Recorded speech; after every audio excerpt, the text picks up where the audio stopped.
Hey, hey, hey. So we started the season. It's finally spring. Finally, the grass is starting to green up. We already got started. We pretty much started the renovation. Couldn't wait till the season to get here.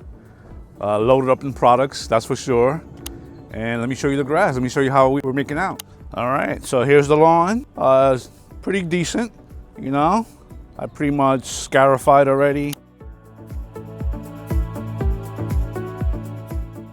Puncture some holes in it, detach, throw down some alorgonite, pretty much throw down some weed and feed. Well, let me correct that. I don't use weed and feed. I use independent things that will take care of the weeds.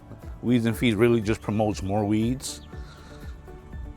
So as you can see here on the scarification, on the detach, what it does is it pretty much just takes out all the dead grass. That's why it's so light. So what I did was I went ahead and planted new grass seeds. It's been like a week already. It's got a little bit of germination in certain places. What I need to do next is pretty much throw down some disease X. Disease X pretty much prevents your lawn from catching any diseases. It helps fight off any diseases. So right now is a prudent time to throw it down. It starts prepping the soil for any weeds, any weed seeds, or any weeds that you have in your lawn. It'll start killing it now. So you won't have any issues come April or June. You'll have a completely weed-free grass. What I did over here was pretty much, I leveled. I needed more soil, so I completely just added more soil to this, more grass seeds. So this should be filling in within the next week. So the type of grass this is perennial grass, perennial rye. So a couple of Kentucky bluegrass in here as well. It's a great mixture. Pretty much perennial ryegrass is the darkest grass you could ever have. It's darker than tall fescue and it's darker than Kentucky bluegrass.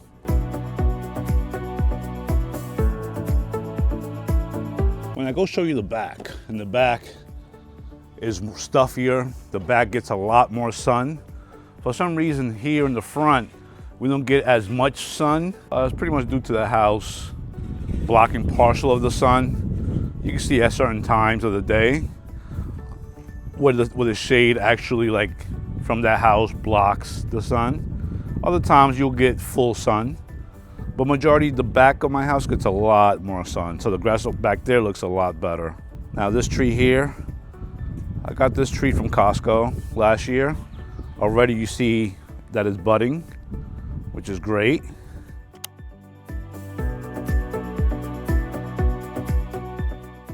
It is a willow tree. It is a twisted willow. Now, this one right here, this was a fan palm. Of course, because here in New York, we get snow. So this one, of course, if the root, the center doesn't make it, if it pulls right out, that means the plant is dead. So we'll see. I'll see exactly what I want to do with this area.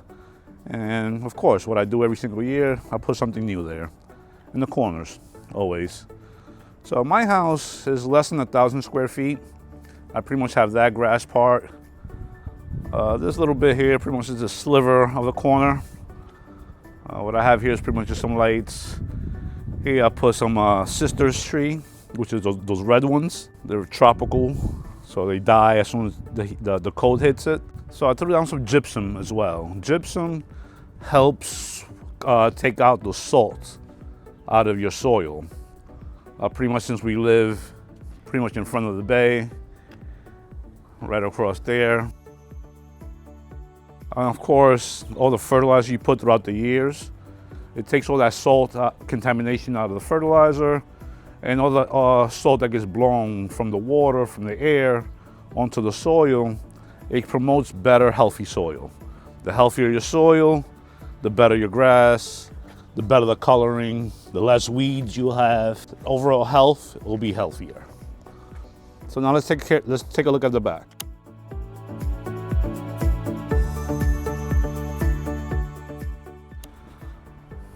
All right, look at that. Look at that color.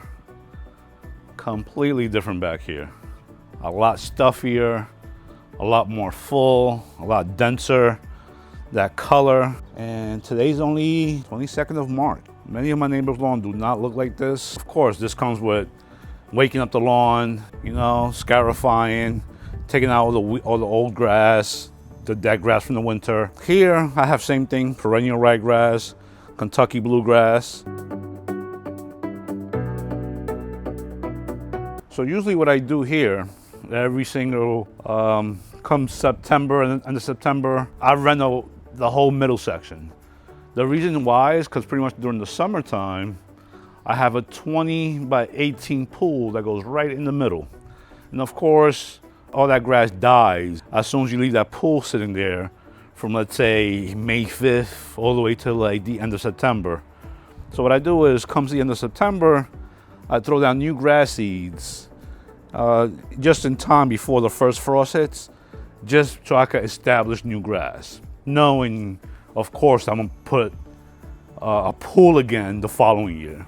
But it's fun, it's a project, it's what I like to do. So here, as you could tell, pretty much the only thing here, there was a palm tree here.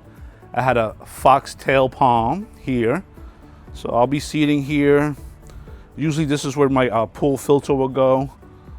Back here, right over here, pretty much all that gets blocked off by the pool. Over here is where the ladder will go, the pool ladder. And then the reason this is looking so light over here, of course I reseeded here, but the reason it's so light is pretty much here, this is like a walkway, and I have like tiles, waterproof tiles that I put on here.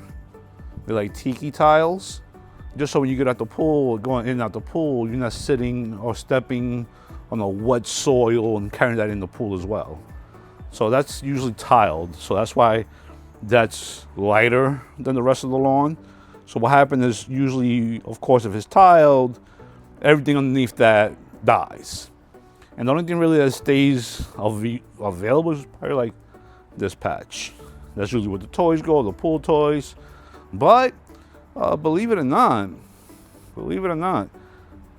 throughout the summer and everything, all that chlorine water coming in and out of the pool, it really doesn't kill the grass. You know, it really doesn't kill the grass. Yes, it will kill the grass in a typical scenario, absolutely. But in this here, because I fertilize so much, at least I spoon feed once a week. I treat the soil. You know, that's the most important thing, treating the soil. I treat the soil. And then, of course, the grass. You feed the lawn. But without a good soil, there is no good lawn. Because you can feed the grass all you want, but it's not going to be able to uptake that nutrient, those minerals, because the soil type. It's either too alkaline, need to lime. Lime raises your pH level on your soil, so of course that promotes better health, better intake of nutrients when you put it down. And keep in mind, I do have 3 dogs, Shih Tzus, poodles. So when they urinate, you know, urination is very concentrated. It's pretty much as soon as you pee there, it burns the grass. But no, not in this instance, because I keep it in high nitrogen. Hydrogen promotes green up. Nitrogen also promotes strength. And because I fertilize a lot, it pretty much keeps that grass healthy at all times. So what are we doing today in the soil? Well, on the grass, today pretty much we already mowed last week. We took off all the dead grass, all the tips, we mowed that off. So it's already promoting growth. Because I seeded last week, I don't want to mow right now. I'm gonna wait till next week to mow. I'm gonna give it another week to establish itself, strengthen itself before I run the lawnmower through it. But for now, what I'll do is I'll cut the edges just to trim. If you can see, it needs a shape up, you know? So I'll do some side trims, get this nice and nice, you know? So I'll cut the sides, and that's it, you know? Blow off any material that's on the lawn, any leaves. You want the grass completely leaf free, so the soil could get appropriate sunlight. You want to promote that sunlight. The more sun it gets, the healthier it will be, the more established your lawn will be. So let's go ahead. Let's start trimming, and let's take it from there. All right. So let's go right ahead. Let's get some of this trim going.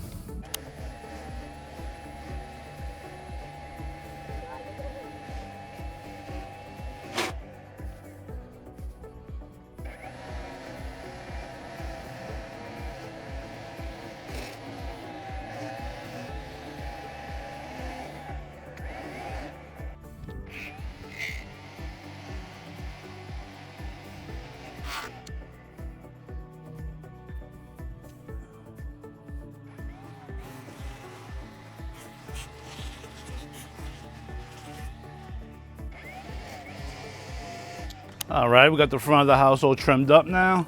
Now we're gonna move on to the back, get that all trimmed up. Then we're gonna come over and blow this off. And that's pretty much it. That's all we're doing with the lawn today. There's nothing else. Yesterday we sprayed iron that to maintain this color, to maintain that green up that gives you that nice green up it gives you in the spring. We gave it some lawn food. Of course, when you aerate and you detach, you want to treat the soil. So of course we gave it a lot of nutrients, a lot of minerals, so it could uptake. So we'll see within a week. A week prior to this, it wasn't looking like this. So we added Milorganite. Milorganite pretty much is a natural fertilizer. It promotes green up and it promotes nutrients in the turf. So that's also a good organic fertilizer that will not burn the grass. Right now, I did add two other fertilizers to this. Right now is a good time to do it because it's still spring. It's still a little cool, it's not too hot. The soil temperature is not too hot, so it's not gonna burn your grass immediately. So if you throw too much fertilizer at this time, it's not gonna burn it completely, but do be mindful to indeed water it as soon as you put fertilizer down, all the time. Since I particularly myself, I like to use a lot of liquids as opposed to granular. Granular itself, it sits in the lawn too long. You have to water too long before those particles, those krills, can actually break down into the soil. Liquid, as opposed to granular, is instant. So I like instant gratification. So I like to see things perform instantly. So usually within 2 days, you see the results just immaculately on the lawn, and it's great. You know, if you don't have a backpack sprayer, invest in a backpack sprayer. It's very handy. It's fun, and listen. Have both. I like to dabble in both. A little granular, a little liquid. They both serve its purpose. You gotta trick the lawn. Don't get it used to just liquids. You gotta trick it. So like that's not used to just eating the same food. You yourself, I'm sure you don't eat the same food all the time. If you're eating steamed chicken and broccoli daily, you'll be bored of eating, right? Same thing for your lawn. Trick it, give it different food, maintain it. Just like you maintain your body, that's all. It's a living thing, you know? All right, let's go cut the back and we'll take it from there. All right, we're in the back lawn now. We're gonna just trim up the sides over here. Pretty much they are a little beat, you know, so it's not so bad. We just cut the lawn a week ago. So the sides are not so bad at right now, but since we can't mow, we're gonna just trim the sides and then just blow off the excess. That's all we're doing.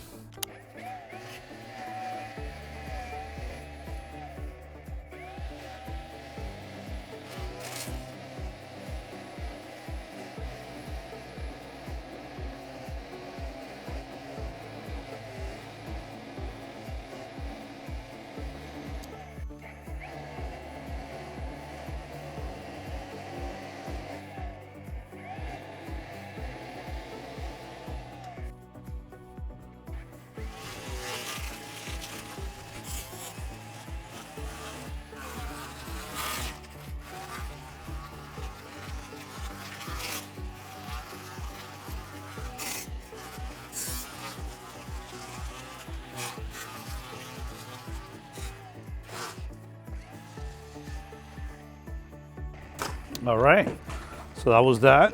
That's all cut, that's all done.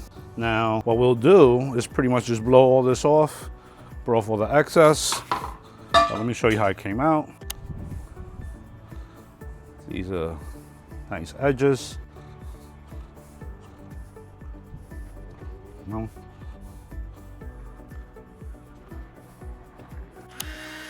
Oh, there's nothing over here.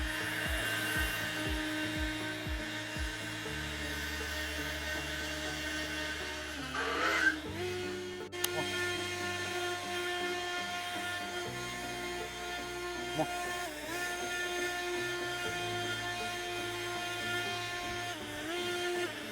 Come on, Luke, come on. All right, there we go. I'll do this part.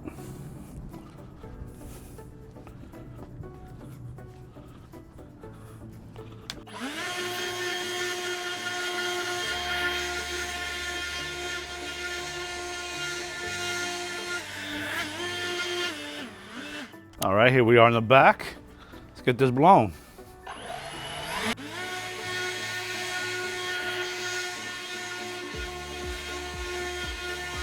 Watch out, Lou, watch out.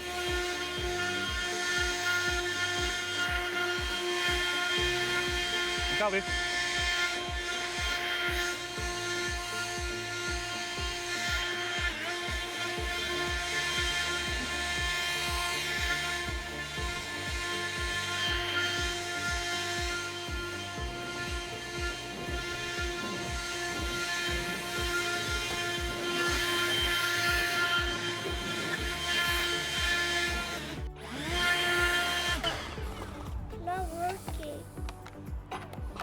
Ooh, the battery died already. Watch out.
All right, guys, that's it for today. Next week, we'll come back, we'll revisit this, we'll see how it looks.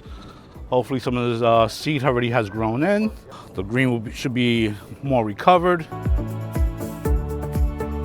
Guys, so thank you for joining me this time around. Will be a lot more episodes coming up. This has been fun. Let's keep it going, and I'll see you soon. See ya.